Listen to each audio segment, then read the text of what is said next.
जय हिंद। सबको मेरा प्रणाम नमस्कार है। साथियों, जिस घड़ी का आप लोग इंतजार कर रहे थे वो घड़ी आ गई है। देखिए कौन सी घड़ी है। जैसा कि हम लोग लिखे हैं एसएससी-जीडी, ठीक है। एसएससी-जीडी की बहुत बड़ी वैकेंसी आई है। इसमें अगर पदों की संख्या की बात की जाए तो 39,481 पद है बेटा। ये बढ़ सकता है, इसलिए हम प्लस लिखे, ठीक है। चलिए अब धीरे धीरे करके एक एक पॉइंट को हम लोग चर्चा करेंगे कि आखिर क्या है, इसका फॉर्म कौन भर सकते हैं, इसमें एजुकेशनल क्वालिफिकेशन क्या होगा, आप इसमें एलिजिबल है अथवा नहीं है, इसकी एज क्या होगी, इसमें फी कितना लगता है, इसका मेजरमेंट क्या होता है, सारी बातों को हम लोग चर्चा करेंगे। अगर आप चैनल पर नए हैं तो सब्सक्राइब कीजिए और अगर पहले से हैं तो शेयर कीजिए और लाइक का बटन भी दबाइए, ठीक है। और अंत तक बने रहिए क्योंकि आपको फिर कहीं कंफ्यूजन ना रह जाए, ठीक है। तो चलिए हम लोग बात करते हैं। देखिए एसएससी-जीडी, एसएससी एक संस्था है जो कि हर तरीके की भर्ती लेती है। उसमें एक जीडी की भर्ती आई है। अब जीडी की भर्ती आई है, जनरल ड्यूटी की भर्ती आई है। अब पारामिलिट्री जितने होते हैं उनमें जो कांस्टेबल का भर्ती होता है इसी एसएससी के माध्यम से होता है, ठीक है। अब पद आप लोगों ने समझ लिया। पद की संख्या की अगर हम बात करें तो 39,481 पद है, ठीक है। वैकेंसी कितना है? 39,481, ठीक है। अब बात आती है दूसरी नंबर कि हर बच्चे के मन में एक कॉमन प्रश्न होता है कि अच्छा ये बताइए कि हम भर सकते हैं कि नहीं भर सकते हैं। तो दूसरे नंबर पे हम लोग एज काउंट करेंगे, यानी कि उम्र काउंट करेंगे, ठीक है। हम लोग एज देखते हैं। अगर एज की बात की जाए तो आपको 1/1/2025 कौन 1/1/01/01/2025 को आपका एज 18 से 23 साल के बीच में होना चाहिए, ठीक है। अब आपके मन में प्रश्न आएगा ये सबके लिए है? नहीं, ये जनरल ईडब्ल्यूएस के लिए, फीमेल के लिए, ठीक है। ये जनरल के लिए है, ईडब्ल्यूएस और फीमेल के लिए, ठीक है। अब इसमें बात आती है कि इसमें होता है ओबीसी, एससी एसटी और एक सर्विसमैन, ठीक है। एक सर्विसमैन, ठीक है। अब ओबीसी के लिए 3 साल, एससी एसटी के लिए 5 साल, एक सर्विसमैन के लिए 3 साल, ठीक है। ये 5 साल और ये 3 साल, ये छूट मिलता है, ठीक है। अब बात आती है कि क्या सर जनरल ओबीसी के लिए छूट मिलता है, सॉरी ओबीसी और एससी एसटी के लिए छूट मिलता है क्या? जनरल के लिए भी कहीं छूट मिलेगा? तो जनरल और ईडब्ल्यूएस के लिए भी छूट मिलता है। अगर आप 1984 के सिख दंगे के आश्रित हैं और 2002 के गुजरात दंगे के आश्रित हैं तो आप लोगों का 5 साल का छूट मिलता है, ठीक है। 5 साल का हाई फिगर का छूट मिलता है। और इसमें भी ओबीसी एससी एसटी का फिर जैसे प्रावधान है उस एज को काउंट कर लीजिए, ठीक है। अब तीसरी प्रश्न आती है कि क्या सर एज तो हो गई? हाँ देखिए एक बात, आपका एज जो है 1/1/2025 को 18 से 23 होना चाहिए।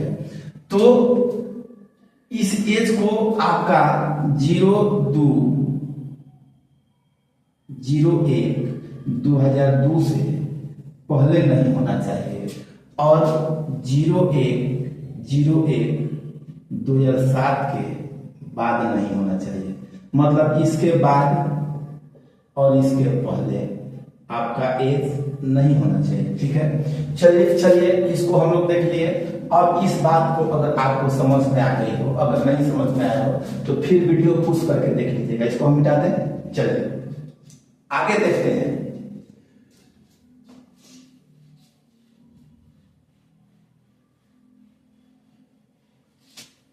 आगे हम लोग पद और उम्र की चर्चा करेंगे। अब हम लोग बात करते हैं क्या कि इसकी योग्यता क्या होगी, इसकी योग्यता क्या होगी, इसकी योग्यता क्या होगी, इसका एजुकेशनल क्वालिफिकेशन क्या होगा, एजुकेशनल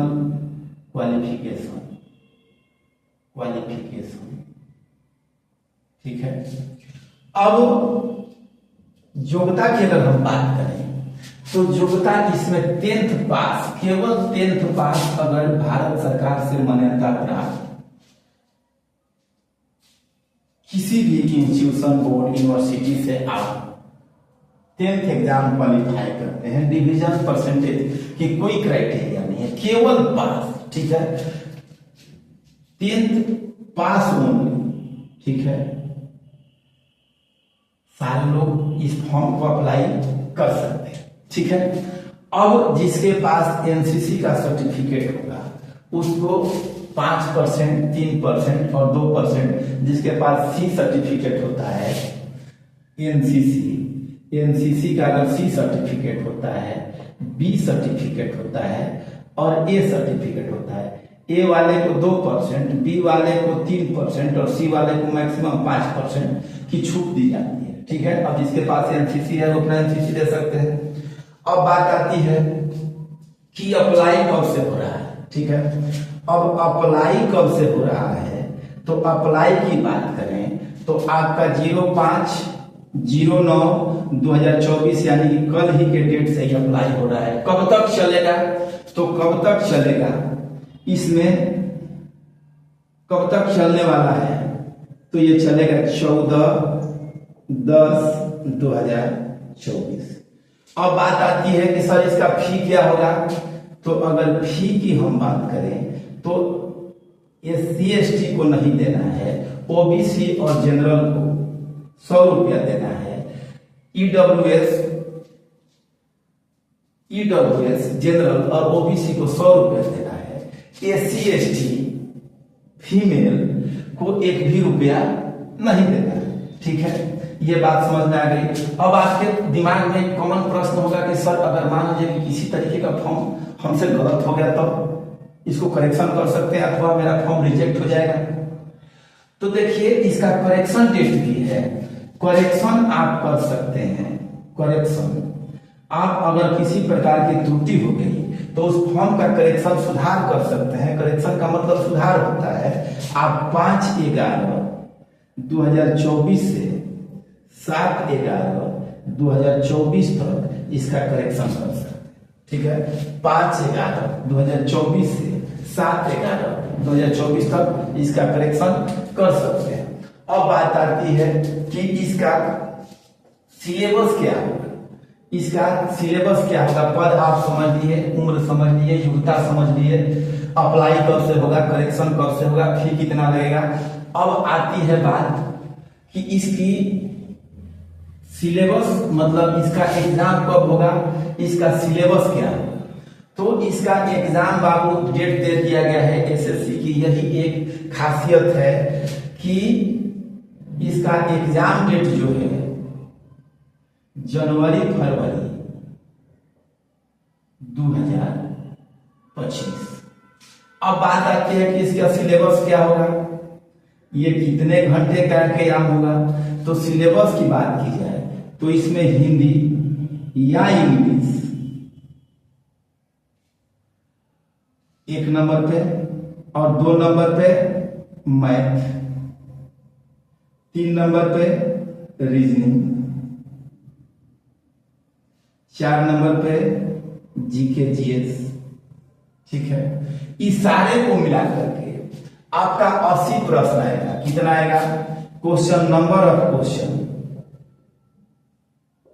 आपका 80 रहने वाला है। टाइम की अगर बात करें तो टाइम आपको 60 मिनट मिलने वाला है। अगर आप डिसबैलेंस है मतलब विकलांग है, दिव्यांग है, तो आपको 20 मिनट एक्स्ट्रा मिलेगा, मतलब 80 मिनट मिलेगा, ठीक है। अब नंबर ऑफ क्वेश्चन 80, प्रत्येक क्वेश्चन जो होगा आपका 2 मार्क्स का होगा, तो 80 × 2 यानी कि 160 मार्क्स का आपका परीक्षा होगा। और इसमें जो एनसीसी किए हैं उनको एक्स्ट्रा मार्क्स 5%, 3%, 2% आपको होता है, ठीक है। अब बात आती है कि क्या सर हिंदी इंग्लिश दोनों रहेगा? नहीं जी, आपको या तो हिंदी आप एग्जाम दे सकते हैं या इंग्लिश का एग्जाम दे सकते हैं।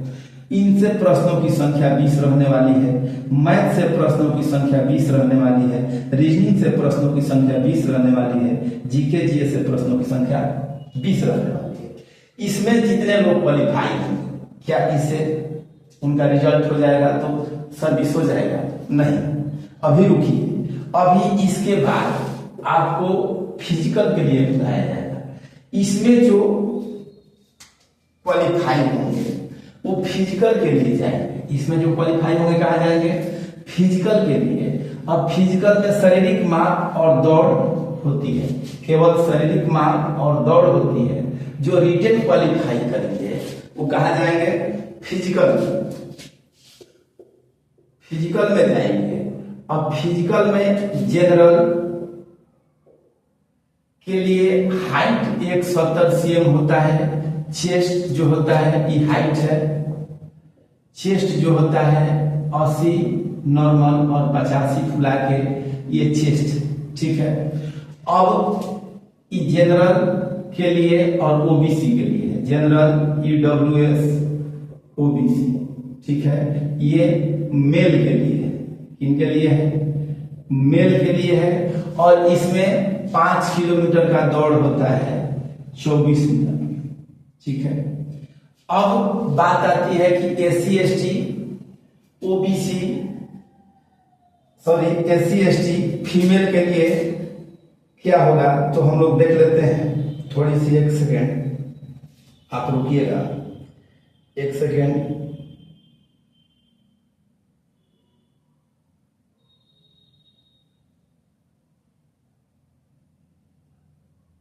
फिजिकल देखिए, अब जो होता है फीमेल के लिए होता है 1.6 किलोमीटर। ये तो मेल हो गया। ये क्या हुआ आपका? मेल।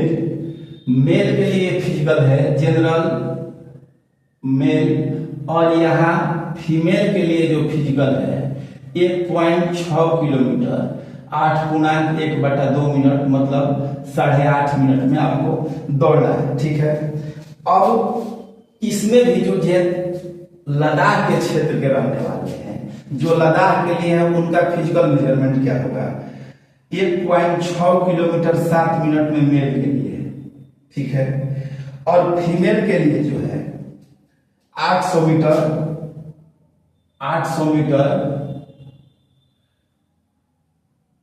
5 मिनट में। ये लद्दाख के, जो लद्दाख के क्षेत्र के निवासी हैं, लद्दाख, ठीक है। अब इसमें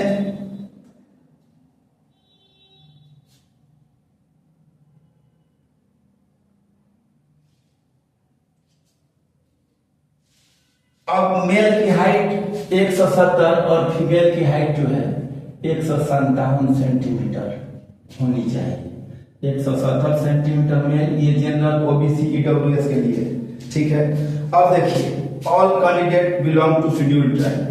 अब शेड्यूल्ड ट्राइब ST के लिए जो हाइट है मेल का वो 162.5 होना चाहिए और फीमेल का जो है 150 होना चाहिए, ठीक है। अब all scheduled tribe left wing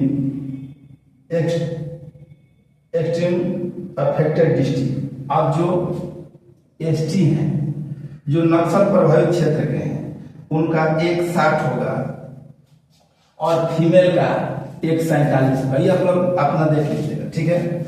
अब बात आती है कि जो SC ST हैं, इनका हाइट तो हो गया, चेस्ट होता है 76 से 81, ठीक है। यहाँ तक बात आपको समझ में आएगी। जब यहाँ आप फिजिकल क्वालिफाई कर लीजिएगा, दौड़ सबका सेम होता है, केवल मेल फीमेल में बांटा गया और लद्दाख एरिया के लिए बांटा गया। और जो SC ST कैंडिडेट हैं सबके लिए दौड़ समान होगा, केवल हाइट और चेस्ट में छूट दी जाती है, ठीक है।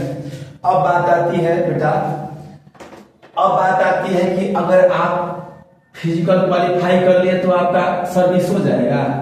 जी नहीं।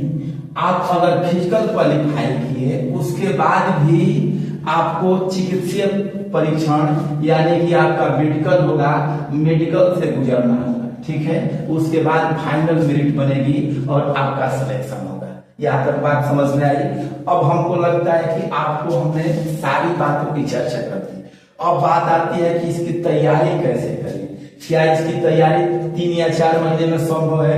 जी बिल्कुल संभव है। इस पे हम एक विस्तृत वीडियो लेकर के आएंगे। आप लोग कमेंट बॉक्स में बताइएगा।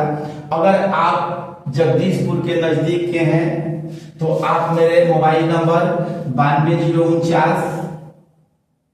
64 पे कॉल कर सकते हैं और आप हमसे जुड़ सकते हैं, क्योंकि मेरा ऑफलाइन क्लास यहाँ चलता है। ठीक है, हमने पिछले एसएससी में 100% लड़कों का रिजल्ट दिया था। 100% आने का मतलब कि मेरे पास जितने लड़के पढ़ते थे, अब 100% करने का मतलब कि सब हम नहीं कर रहे हैं, जितने लड़के हमारे पास पढ़ते थे और जिन्होंने एसएससी का फॉर्म भरा है और एग्जाम दिया है, सबका रिजल्ट है। ठीक है, अब बात आती है तो ऑनलाइन में थोड़ी सी समस्या होती है। अगर आप चैनल को सब्सक्राइब कीजिएगा, इसको प्रमोट कीजिएगा, तो हम ऑनलाइन के माध्यम से भी आप लोगों को गाइड करने का पूरा प्रयास करेंगे, क्योंकि हमारे पास हर एग्जाम देने का अनुभव प्राप्त है। हम आज भी एग्जाम में बैठते हैं, हर एग्जाम क्वालिफाई किए हैं, लगभग एग्जाम क्वालिफाई किए हैं। अब हम चाहेंगे कि आप लोगों को जो भी थोड़ी सी अगर बात मन में रह गई हो, कमेंट बॉक्स में आप पूछ सकते हैं। ठीक है, बहुत बहुत धन्यवाद। आप लोगों का दिन शुभ।